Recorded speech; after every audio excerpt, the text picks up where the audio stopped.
Subscribe channel Truth.id dan aktifkan lonceng notifikasi untuk mendapatkan informasi seputar live streaming dan video khotbah terbaru. Posisi tombol subscribe berada di kanan atas channel kami dan jangan lupa nyalakan loncengnya.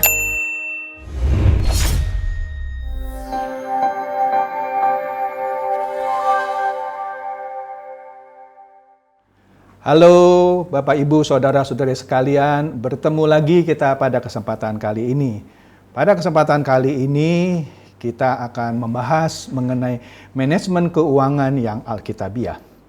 Tapi sebelum kita mulai, mari kita bersatu dulu di dalam doa.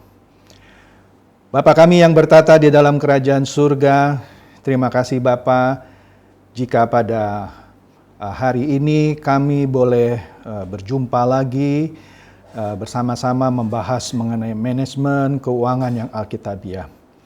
Kiranya Tuhan boleh sertai pertemuan pada hari ini dan biarlah apa yang hamba-Mu sampaikan hanya merupakan isi hati-Mu saja.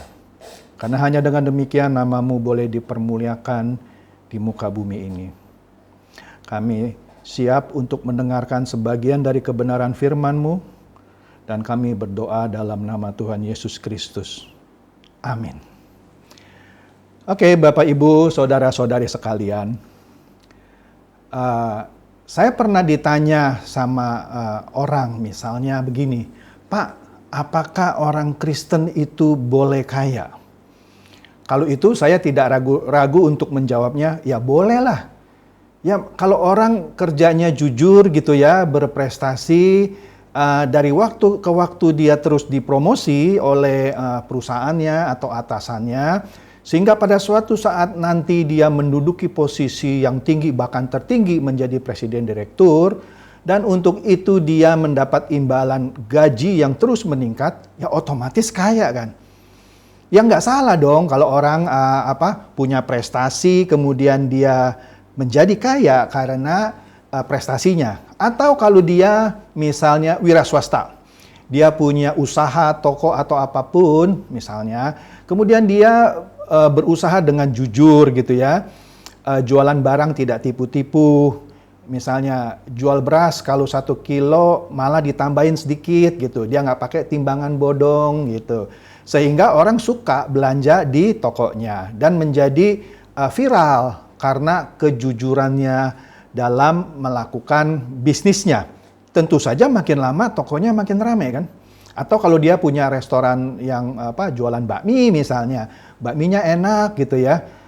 Ya tentu makin lama makin ramai dan dia bisa buka cabang di mana-mana kan. Nah, kalau dia jadi kaya karena usahanya yang bersih, yang jujur, ya nggak salah lah. Jadi kalau pertanyaannya apakah orang Kristen ini boleh kaya? Ya boleh. Dan itu alami saja, maksudnya suatu hal yang natural gitu. Tapi kalau pertanyaannya dirubah sedikit, apakah orang Kristen boleh ingin kaya? Sekali lagi, apakah orang Kristen boleh ingin kaya? Nah, ini harus hati-hati dijawabnya. Ya kan? Kenapa saya harus bilang hati-hati? Nah, begini, ini perlu penjelasan yang cukup panjang lebar. Begini, ketika seorang tadi jadi kaya karena proses, ya sah-sah saja. Jadi tidak ada larangan bagi orang Kristen untuk jadi kaya. Tetapi kalau pertanyaannya tadi dirubah sedikit dengan memasukkan kata ingin, apakah orang Kristen boleh ingin kaya? Nah, ini dia. Jadi begini, siapa sih di dunia ini orang yang tidak ingin kaya? Oke? Tentu semua orang ingin jadi kaya karena orang menganggap bahwa hasrat untuk menjadi kaya bukan hasrat yang aneh katanya. Itu kan hasrat yang normal, Pak. Yang sesuai dengan norma kehidupan di dunia katanya gitu ya. Jadi tidak aneh betapa banyaknya atau betapa larisnya seminar-seminar yang diadakan dengan tujuan membangkitkan gairah para peserta yang ingin kaya. Bahkan di zaman pandemi COVID-19 ini bertumbuh subur tawaran bisnis atau investasi atau aplikasi gitu ya yang mengklaim dirinya bisa membuat Anda menjadi kaya raya secara cepat. Oke, tetapi ujung-ujungnya justru penipuan semata. Nah, pesertanya kebanyakan tidak berhasil menjadi kaya, malah justru kehilangan banyak dari uangnya. Nah, kemudian ada sih yang sebagian menjadi kaya karena aplikasi atau bisnis yang tipu menipu seperti ini ujung-ujungnya adalah money game Ponzi tepatnya. Yang mana yang ikut duluan dia dapat hasil, sedangkan yang ikut terakhir biasanya gigit jari. Nah, oleh karena itu hal-hal seperti inilah yang harus Anda hindari. Nah, tapi kenapa orang bisa kejeblos masuk ke dalam penawaran bisnis atau investasi yang bodong atau abal-abal? Ya karena dia ingin kaya. Dia tidak periksa lagi apakah bisnis itu benar dan seterusnya. Tapi karena hasratnya lebih tinggi daripada nalarnya, sudah dia jatuh. Nah, oke.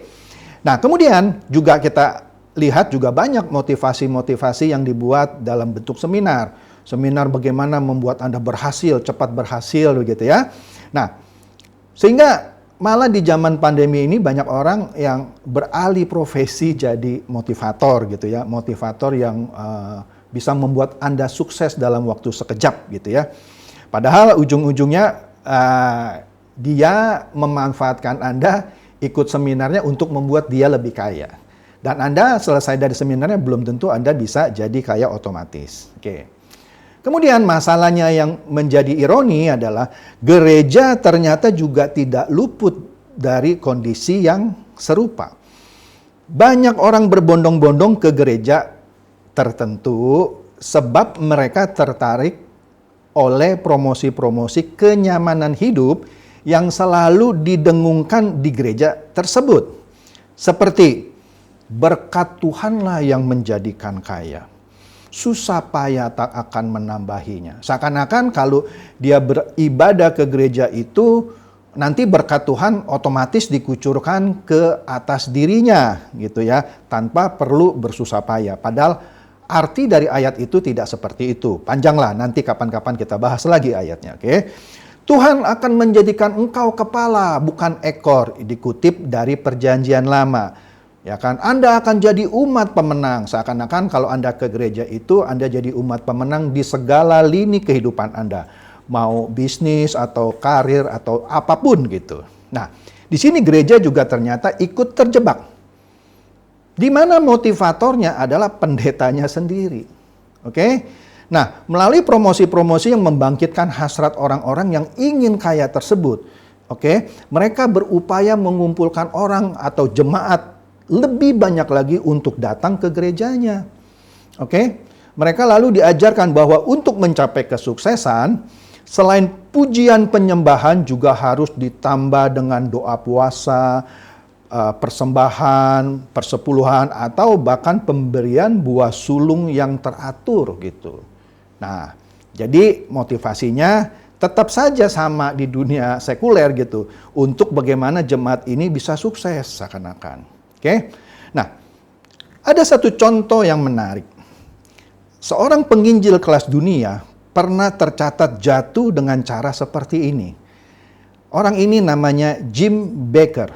Jim Bakker ini terkenal sebagai pendeta yang mendukung teologi kemakmuran, yang mengatakan bahwa Allah rindu untuk memberikan berkat jasmani kepada semua orang yang dengan murah hati memberikan hartanya untuk pekerjaan Tuhan. Katanya, ayat yang sering dikutip oleh Jim Bakker adalah 3 Yohanes 2 yang ditafsirkannya bahwa dalam segala hal Allah ingin umatnya makmur. Padahal arti dari ayat itu sendiri bukan itu gitu, tapi sama dia diartikan itu supaya ya kita mengertilah supaya orang banyak datang ke gerejanya. Nah, dalam pelayanannya singkat cerita, akhirnya Bakker bisa meyakinkan orang menyumbang ke sebuah proyeknya, yaitu proyek tempat wisata untuk orang-orang Kristen, ya kan? Nah, di sini namanya proyeknya Heritage USA, ya. Nah, dalam proyek itu akhirnya dia bisa menyisihkan sekitar 3,4 juta US dollar untuk kantongnya pribadi. Jadi orang-orang menyumbang untuk proyek itu, tapi sama dia justru dimasukkan ke kantongnya sekitar 3,4 juta dolar.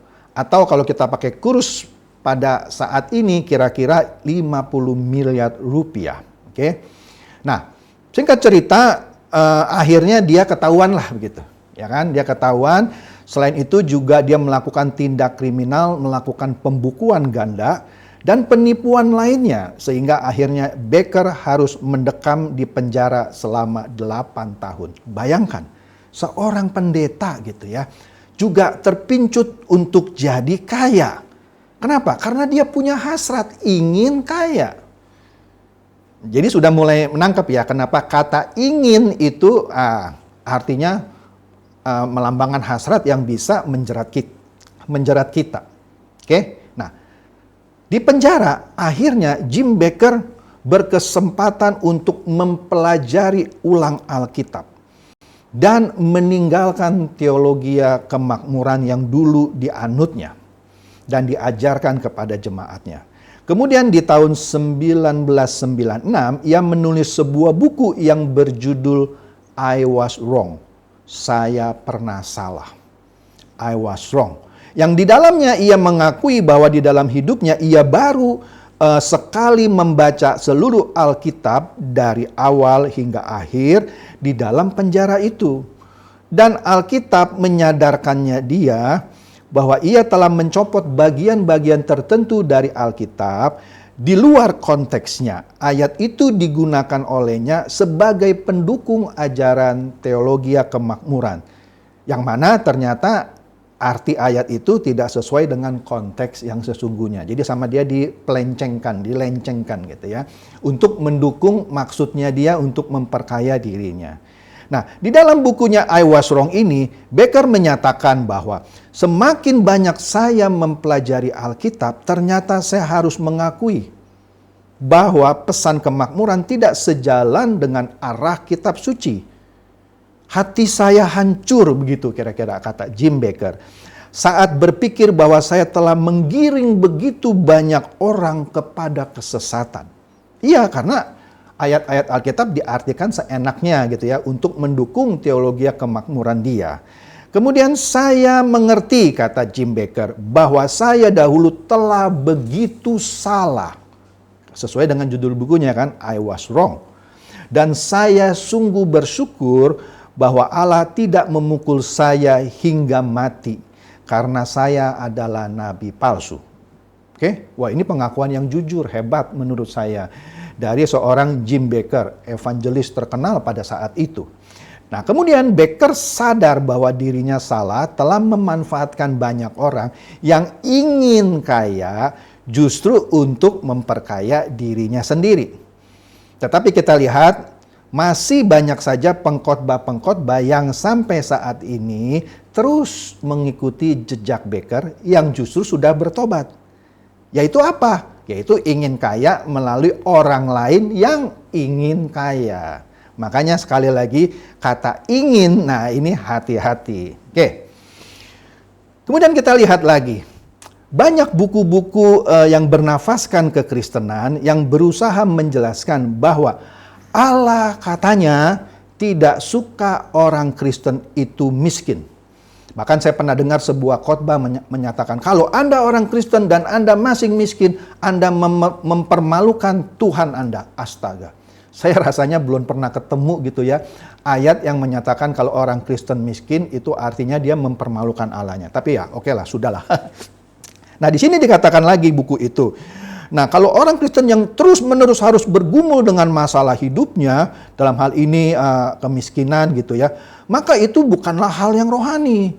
Orang Kristen harusnya ya tadi umat pemenang, diberkati, kaya begitu ya.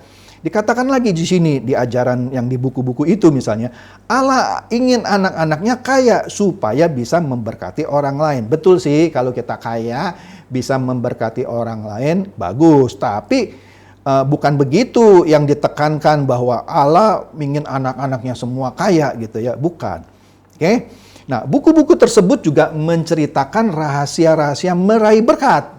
Katanya, berkat dari Tuhan baik secara fisik maupun finansial, seperti dengan perkataan iman, dengan doa, dengan puasa, serta persepuluhan misalnya. Nah, itu yang banyak ditawarkan melalui ajaran-ajaran yang dituliskan dalam buku-buku bernafaskan Kristen bagi orang-orang Kristen yang ingin kaya.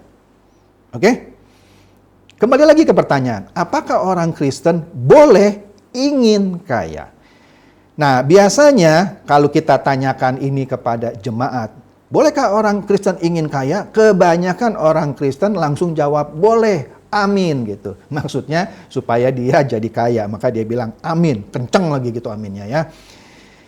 Ini tidak mengherankan, sebab kalau jujur, tidak sedikit jemaat Kristen yang berurusan dengan Tuhannya hanya untuk atau memiliki maksud menjauhi kemiskinan.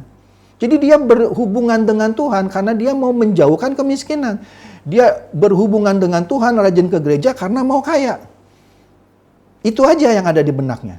Jadi seakan-akan Tuhan itu sebagai dianggap dewa pesugihan yang kalau disembah bisa memberikan kekayaan. Wah, ini memalukan sebenarnya. Tapi oke lah. Nah, kekristenan juga bagi orang-orang ini dianggap sebagai jalan agar bisa menjadikan dirinya terus-menerus diberkati secara jasmani dan materi. Biasanya orang-orang yang mendengar pengajaran yang salah ini akan cepat kecewa kepada Tuhan ketika misalnya dia harus mendapatkan sakit penyakit fisik misalnya. Dia merasa kok Tuhan tidak melindungi saya padahal saya sudah kasih persembahan, persepuluhan saya juga besar gitu ya. Kok Tuhan kasih saya masalah, bisnis saya kok bisa bangkrut padahal saya sudah kasih persepuluhan. Nah, orang-orang seperti ini yang diajarkan dengan salah akan bisa cepat menyangkali Allahnya. Karena dia merasa tidak sesuai yang dijanjikan. Padahal saya dijanjikan oleh pendeta saya, kalau saya sering memberikan persepuluhan, saya akan diberkati berlipat ganda. Kok bisnis saya hancur ini? Wah, bohong ini, kan kira-kira seperti itu, ya kan? Nah, kembali ke pertanyaan tadi. Untuk bisa menjawab pertanyaan tersebut, yang mengandung kata ingin, yang menunjukkan kepada hasrat, merupakan kunci kerumitannya. Kenapa saya bilang demikian? Begini, kalau hati kita dipenuhi keinginan untuk kaya, maka keinginan lainnya akan tersingkir. Termasuk keinginan untuk terus diproses, dibentuk, dikembalikan ke rancangan semula. Maka keinginan ke arah sana akan terkalahkan oleh keinginan untuk menjadi kaya. Jadi dengan kata lain, keinginan orang-orang Kristen yang ingin kaya akan mengalahkan keinginan agar dirinya terus-menerus diproses, dibentuk, semakin hari semakin disempurnakan. Karena kita tahu keselamatan adalah usaha Allah untuk mengembalikan manusia ke rancangan semula. Tetapi karena hasratnya lebih banyak di keinginan untuk kaya, ya maka keinginan untuk terus-menerus disempurnakan hilang. Konsentrasinya akan penuh di mengejar kekayaan. Nah, oleh karena itu, firman Tuhan juga mengatakan, kalau kita lihat di Matius 6 ayat 24, bahwa orang tidak bisa mengabdi kepada dua tuan. Orang yang ingin kaya menempatkan dirinya di sisi Mamon, bukan di sisi Tuhan. Artinya, sama saja dengan menolak keselamatan. Jadi jawaban atas pertanyaan, apakah orang Kristen boleh ingin kaya? Haruslah kita jawab tegas. Apa itu? Tidak boleh. Firman Tuhan juga mengatakan demikian. Mari kita lihat dua buah ayat yang menyinggung hal keinginan hasrat untuk menjadi kaya. Kita lihat di Alkitab kita, 1 Timotius 6 ayat 7 sampai 10. 1 Timotius 6 ayat 7 sampai 10. Saya bacakan di sini, sebab kita tidak membawa sesuatu apa ke dalam dunia, dan kita pun tidak dapat membawa apa-apa keluar. Asal ada makanan dan pakaian cukuplah. Tetapi mereka yang ingin kaya terjatuh ke dalam pencobaan, ke dalam jerat dan ke dalam berbagai-bagai nafsu yang hampa dan yang mencelakakan, yang menenggelamkan manusia ke dalam keruntuhan dan kebinasaan. Karena akar segala kejahatan ialah cinta uang.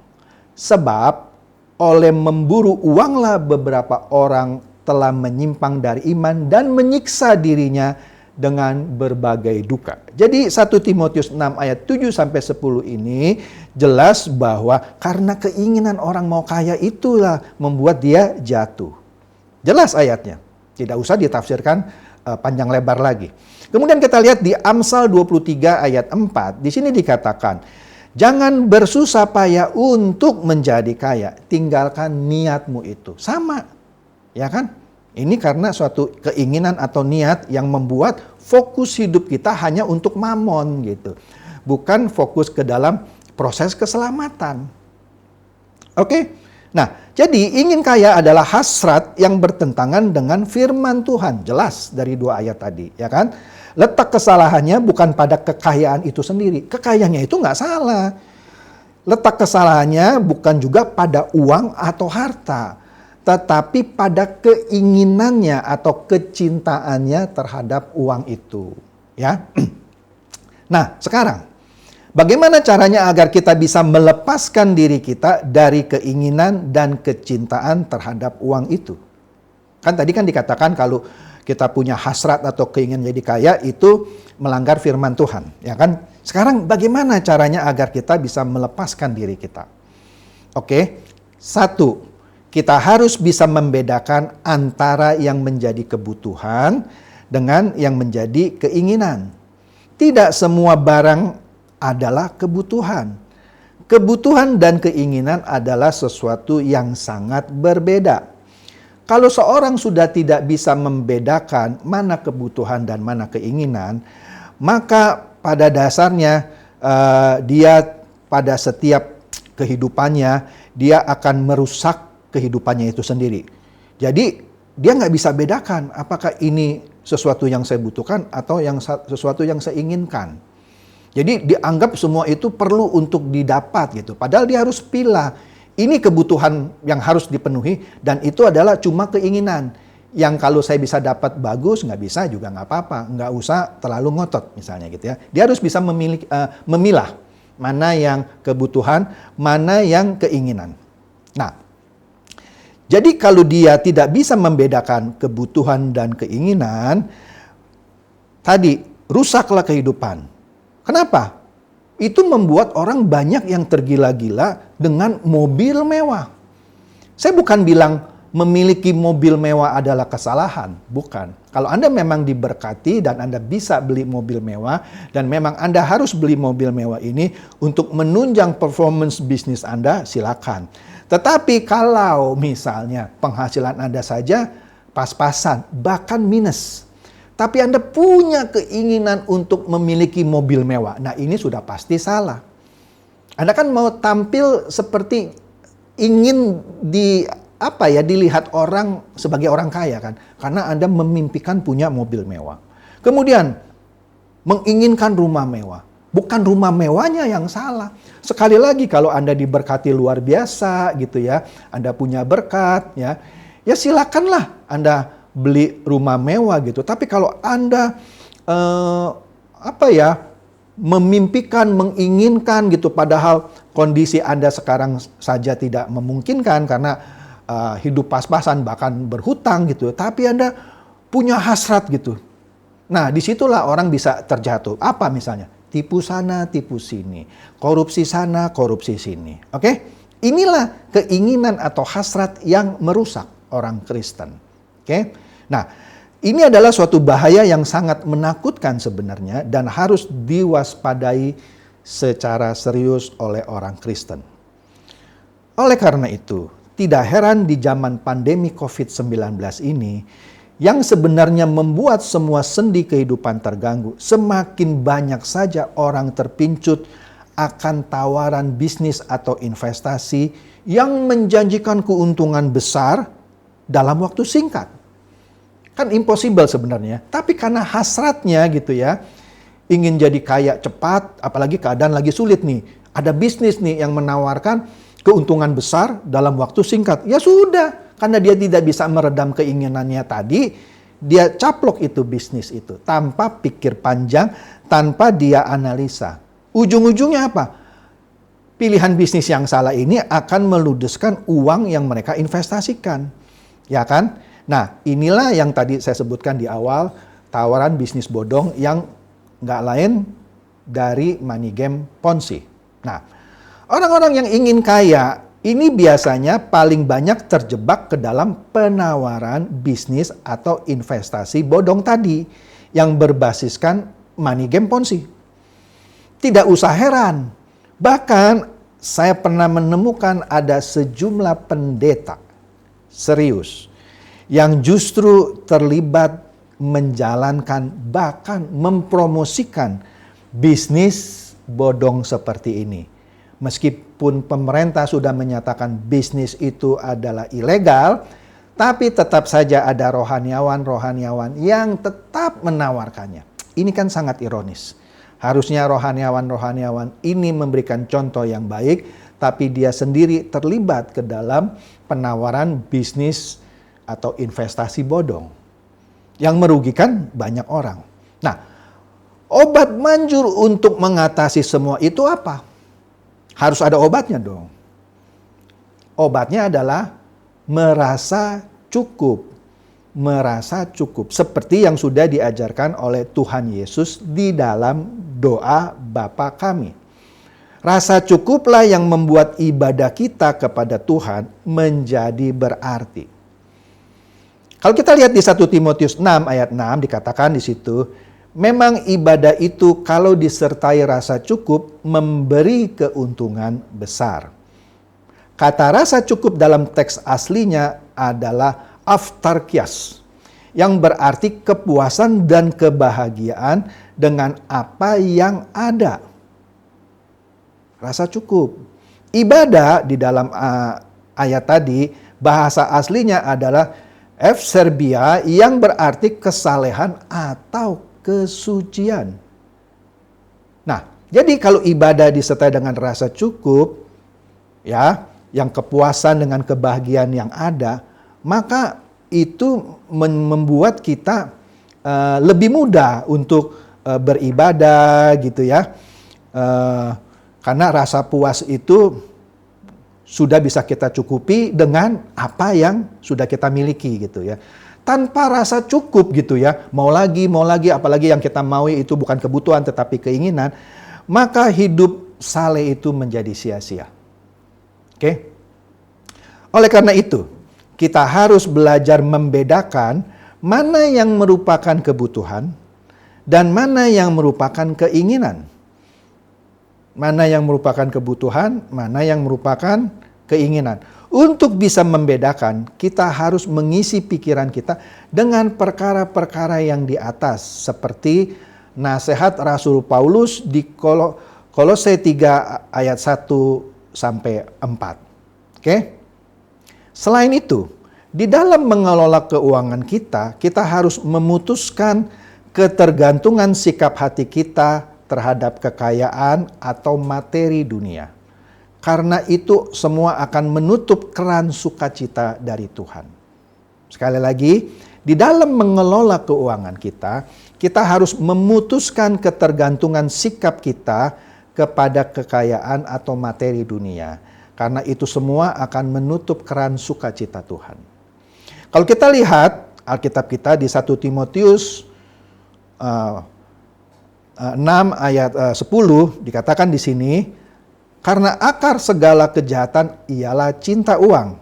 Sebab oleh memburu uanglah beberapa orang telah menyimpang dari iman dan menyiksa dirinya dengan berbagai duka.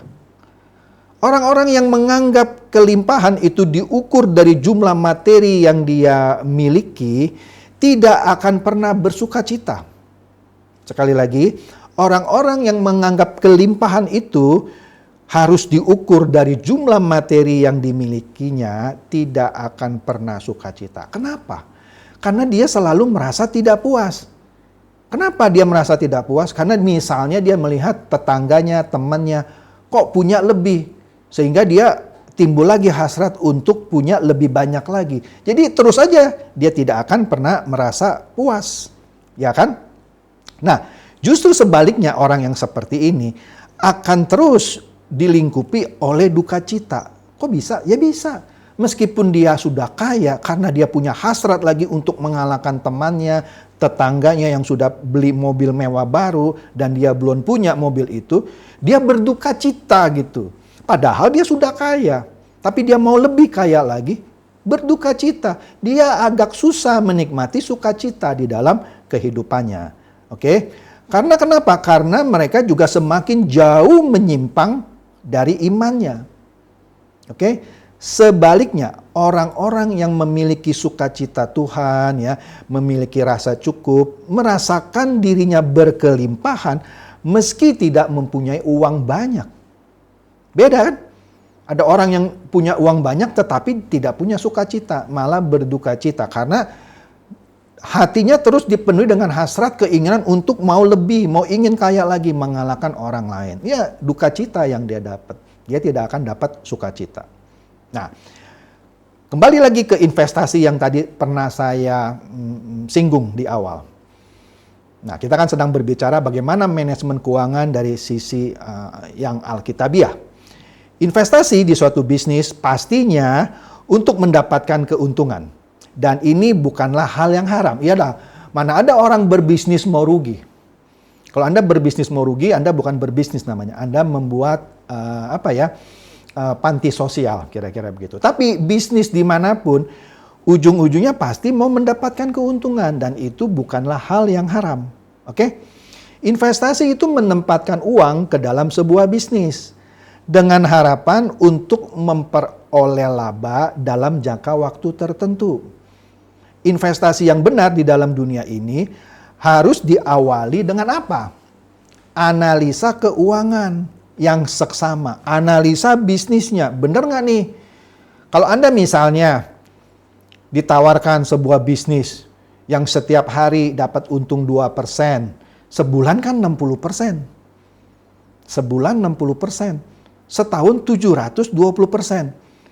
Ini kalau bahasa saya, too good to be true. Udahlah, ini sudah pasti ujungnya tipu menipu.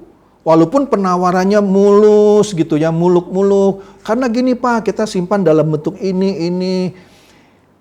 Dalam bahasa-bahasa financial yang canggih. Ya kalau Anda nggak ngerti bahasa financial yang canggih, tanyalah sama teman konsultasi yang bisa mengerti dunia finansial. Benar nggak sih ini kira-kira ini penawaran ini? Tentu Anda harus tanya ke orang yang mengerti finansial yang juga tadi yang bukan punya hasrat ingin kaya. Kalau Anda tanya ke ahli finansial yang ujung-ujungnya juga ingin kaya dan juga dia pelaku bisnisnya, pasti dia bilang, "Oh bagus, saya juga ikut," gitu. Ya, Anda ditipu di situ.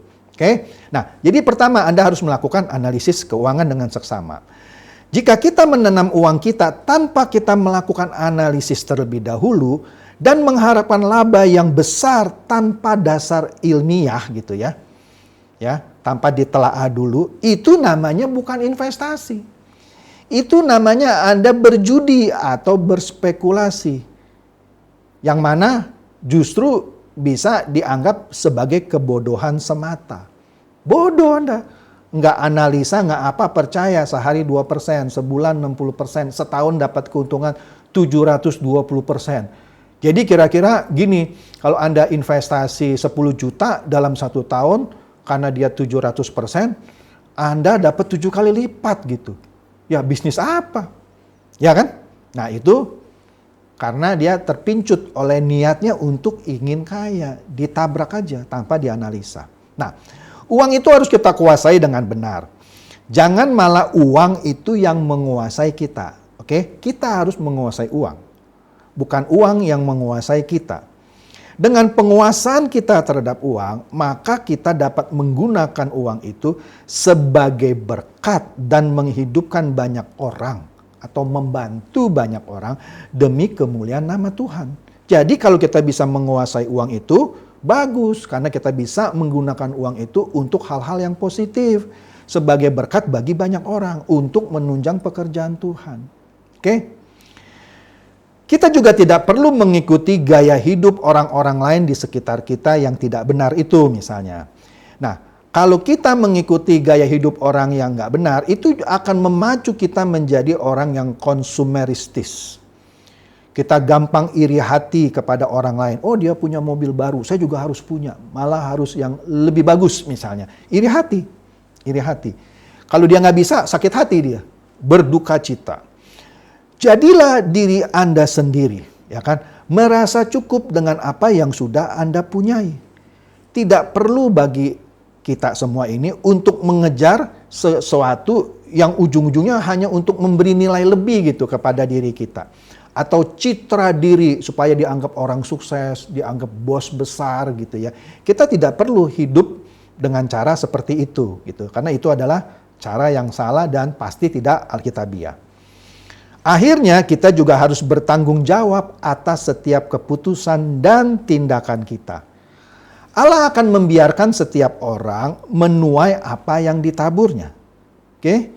Di dalamnya termasuk pengelolaan uang yang dipercayakan oleh Allah. Seorang anak Tuhan harus rajin bekerja cerdas, dan terus meningkatkan usaha atau karirnya dari hari ke hari agar menjadi semakin berkembang dan semakin lebih baik lagi. Kita tidak boleh mengorbankan nyawa atau kesehatan demi mendapatkan uang. Maksudnya apa? Maksudnya kalau ada sebuah pekerjaan yang bisa mengorbankan nyawa Anda atau mengganggu kesehatan Anda, sebaiknya Anda tidak usah kerjakan itu. Misalkan pekerjaan-pekerjaan yang berhubungan dengan misalnya gas beracun atau apa, apalagi kalau Anda melakukan itu tanpa peralatan yang bisa melindungi Anda misalnya. Atau mengelola narkoba misalnya. Itu kan mengorbankan nyawa orang lain, kesehatan orang lain demi mendapatkan uang. Nah, itu juga Anda pasti harus menghindarkan. Meskipun itu bisa memberikan keuntungan yang besar, itu harus Anda hindarkan, ya kan? Kita juga tidak boleh menyakiti pikiran dan hati nurani orang, ya kan, dengan menjalankan atau ikut bisnis yang bertentangan dengan hukum Allah dan negara. Jadi kalau negara bilang ini ilegal, ya jangan diikuti. Dan apalagi kita tahu secara Alkitab bahwa bisnis ini nggak benar nih, ini ujung-ujungnya tipu menipu. Ya sudah, Anda tidak usah sentuh. Dan kita juga tidak boleh melanggar hak atau kesehatan orang lain, misalnya dengan menjual obat palsu misalnya. Meskipun jualan obat palsu bisa menghasilkan keuntungan besar, ya kan? Nah, penghasilan yang kita dapat itu jangan kita hamburkan untuk memuaskan keinginan daging kita, keinginan mata kita, atau menunjang keangkuhan hidup kita. Jangan sekali-kali penghasilan kita digunakan untuk hal-hal tadi, keinginan daging, mata, dan keangkuhan hidup. Oke? Karena itu sama juga dengan membuang uang Anda ke laut sebenarnya. Ya kan? Hindari hidup yang konsumeristis. Oke? Belajar berhemat. Berhemat bukan berarti pelit ya. Tetapi mengerti kapan harus menyimpan uang dan kapan harus memberikan uang Anda itu. Orang yang pelit biasanya tidak mau memberikan uangnya sekalipun dia perlu untuk memberi. Misalnya sudah tahu saudaranya susah, tetangganya susah, dia pelit, dia tidak mau memberikan bantuan. Itu orang pelit. Beda dengan berhemat. Oke? Semua harta kita adalah milik Allah. Kita hanya pengelolanya. Meskipun tidak ada prioritas yang pasti, kita harus mempertimbangkan pemberian kita berdasarkan apa yang paling membutuhkan. Nah, di sini urutan prioritas yang akan saya sebutkan tidak kaku ya, bisa saja berubah. Tetapi ini yang bisa Anda terapkan di dalam kehidupan Anda jika Anda mau mengelola uang dan Anda mau memberikan uang Anda untuk menunjang pekerjaan Tuhan. Pertama, Anda harus penuhi dulu kebutuhan Anda sendiri.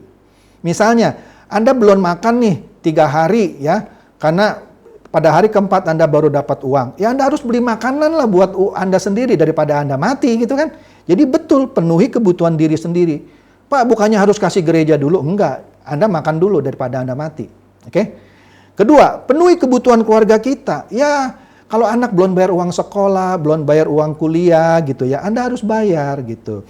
Kemudian listrik ini sudah mau mati, sebentar lagi harus beli token listrik, ya belilah daripada mati gitu ya. Penuhi dulu kebutuhan keluarga kita. Nggak salah kok, ya kan? Nah, kemudian 3, dukung kebutuhan orang-orang yang di sekitar kita. Yang tadi, yang kedua, yang dukung juga keluarga besar kita, orang tua, tante, ya pokoknya keluarga besar. Yang ketiga, orang-orang di sekitar kita. Nah, keempat, dukung pekerjaan Tuhan di gereja. Kemudian dukung saudara-saudara seiman yang ada di gereja. Kemudian gunakan untuk perbuatan baik bagi semua orang, misalnya membantu bencana alam. Nah, mungkin ada yang aneh. Pak, ini kontroversi loh Pak. Bukannya kita harus memberikan ke gereja dulu. Begitu ya kan? Kenapa gereja tidak ditaruh di urutan pertama? Nah, ini sekali lagi bukan sesuatu yang baku dan ini relatif. Dan kita harus menyesuaikan dengan komando Roh Kudus. Kita tidak boleh kaku, oke? Sebab urut-urutan prioritas yang kaku, ya itu akan bisa menumpulkan kepekaan kita. Kita ambil contoh. Suatu pagi kita mau berangkat ke gereja untuk pelayanan. Ternyata rumah tetangga kita kebakaran dan tidak satu orang pun yang mau menolong dia. Anda punya 2 pilihan. Tetap ke gereja, mendahulukan pelayanan Anda di gereja, atau membantu tetangga Anda memadamkan api dulu. Bantu dia dulu. Bantu dia dulu. Kalau enggak, semua orang tidak mau bantu dia, ya rumahnya kebakaran, jangan-jangan nggak lama lagi rumah Anda yang kena kebakaran. Ingat kisah orang Samaria yang murah hati, ya kan? Di sini Anda bisa lihatlah di Lukas 10 ayat 30 sampai 35. Nah, di situ Anda ada 2 orang, ada 3 lah. Pertama kali ada imam, ada orang Lewi, dan terakhir orang Samaria. Apa yang dilakukan oleh imam itu? Dia tidak menolong orang itu. Apa yang dilakukan oleh orang Lewi yang melewati orang yang dirampok itu? Tidak ditolong. Saya mengasumsikan imam atau Lewi itu sedang dalam perjalanan ke rumah ibadah untuk melakukan tugasnya. Tapi di tengah jalan ketemu orang lagi kena bencana, tidak ditolongnya. Ya kan? Nah, tetapi orang Samaria, orang inilah yang menolong. Nah, di sini kita bisa melihat bahwa tindakan menghindari menolong orang yang tadi, di contoh tadi, demi untuk menunaikan tugas pelayanannya, justru bagi Tuhan dianggap kebodohan dan diperhitungkan sebagai kesalahan. Oke? Jadi urutan itu tidak selalu baku. Kesimpulannya, manusia pada dasarnya sudah terjangkiti wabah takut miskin dan mereka menganggap bahwa ketakutan tersebut hanya bisa dienyakan dengan mengingini kekayaan serta mengejarnya dengan sekuat tenaga. Nah, kekayaan sekarang ini telah berubah menjadi sesuatu yang terutama bagi manusia dan seakan-akan menjadi tuan yang memperbudak atau satu-satunya yang dia fokuskan, gitu ya. Sehingga akhirnya manusia ini terbelenggu oleh yang namanya materialisme. Memang tidak dapat disangkal bahwa kesempatan untuk menikmati segala fasilitas hidup yang nyaman, bahkan mewah, dihargai orang banyak, dihormati oleh karena harta adalah kenyamanan. Sebaliknya hidup berkekurangan dan tidak dihargai orang itu menyakitkan. Betul. Namun jika semua kenikmatan yang bernama kekayaan itu justru menggantikan Tuhan yang berkuasa atas seluruh hidup kita, sia-sialah semua itu. Sia-sialah semua yang kita miliki dan yang kita nikmati itu. Karena kesengsaraan kekal justru sedang menanti kita karena gaya hidup atau cara hidup kita yang salah karena mengingini kekayaan itu, ya kan? Dan kekayaan kita itu yang sudah kita kumpulkan akhirnya toh tidak dapat menolong kita dan menyelamatkan kita, kan? Maka kalau Anda masih ingin kaya, bertobatlah. Dan bertumbuhlah dalam kebenaran firman Tuhan yang memperbaharui pikiran Anda. Sebab menghalau hasrat ini membutuhkan waktu panjang. Iya, tidak mudah. Bagi Anda yang sudah terkontaminasi, mengingini kekayaan sudah sejak lama, itu nggak mudah untuk menghalaunya. Untuk menghalau hasrat ingin kaya ini perlu waktu panjang. Dan itu perlu proses. Nah, maka dari itu, mulailah kita tinggalkan keinginan untuk menjadi kaya sebelum itu merusak kehidupan kita. Oke? Nah, kalau kita memahami kebenaran ini dan menerimanya, bukan berarti kita lantas menjadi miskin dan berkekurangan. Sebagai umat pilihan yang dikasihi Tuhan, kita percaya bahwa Tuhan pasti mencukupi segala kebutuhan kita, ya kan? Bukan keinginan ya. Tuhan akan mencukupi segala kebutuhan kita selama kita bertanggung jawab di dalam hidup ini. Demikian sebagian dari kebenaran firman Tuhan mengenai bagaimana kita mengelola keuangan kita yang alkitabiah. Mari kita bersatu dalam doa. Bapa kami yang bertata di dalam kerajaan surga, terima kasih Bapa. Kami telah mendengarkan sebagian dari kebenaran firman-Mu mengenai manajemen keuangan yang alkitabiah. Biarlah sebagian dari kebenaran firman-Mu ini boleh kami hidupi dalam kehidupan kami sehari-hari, dan kiranya Roh Kudus boleh memberikan kami kekuatan sehingga kami boleh menjalani kehidupan kami sesuai dengan firman yang baru saja kami dengar. Terima kasih Tuhan, dalam nama Tuhan Yesus kami berdoa. Amin.